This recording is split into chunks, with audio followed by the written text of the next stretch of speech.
The NFL, what do you think? Are they overly harsh on the Giants receiver? The latest issue that the league has regarding Odell Beckham Jr. Well, Deshaun Jackson posted this on his Instagram.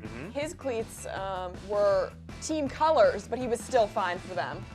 And then Odell Beckham Jr. commented on Deshaun Jackson's post, basically saying, "Don't worry, I got fined $18K for Craig Sager cleats that were auctioned off to donate the proceeds to his Cancer Research Foundation," which is absolutely absurd that he was trying to raise money for the foundation. No warning. Also, yeah, he got no warning. No, they just told him after no the fact to take them off. Right. Right.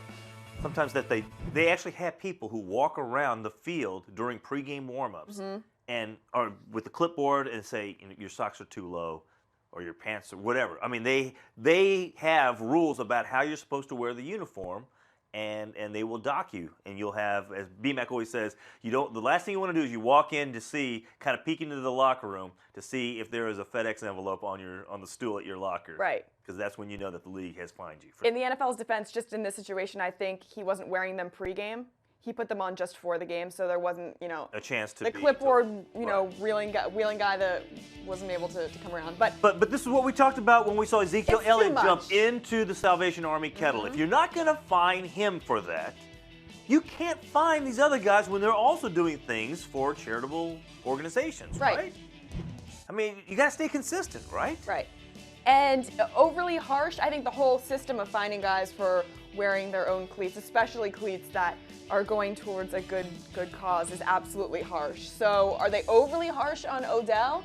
I mean, yes, compared to the other guys, since they're not fining Zeke at all. Well, I think that's the issue, and that's what's got everybody riled up for those who have had to pay fines for whatever violations, celebrations, whatever. The fact that he went over the top, jumps into the kettle, and doesn't get fined. Right. Now, part of that is maybe Jerry Jones talking on his behalf to the commissioner or to the NFL. Maybe that had something to do with it. The other is the fact that it might be the Dallas Cowboys. And look, I don't have a problem with what Zeke did, but if you're going to find Antonio Brown, Le'Veon Bell, OBJ, whoever, the list is long. Right. Then you've got to find Ezekiel Elliott. It's got to be consistent across the board, and when you start having these inconsistencies is where you have players start being confused by the actual rules that are put forth that they're supposed to follow. And if they don't know how to follow the rules, then you're going to run into situations where the rules are going to be broken left and right, and then you're going to have guys complaining. You're going to have a situation where everyone's going to be piling on to these already confusing rules. Just make them consistent. That's all we ask. If you're going to have them, I don't think you should. But if you are, let's keep it consistent.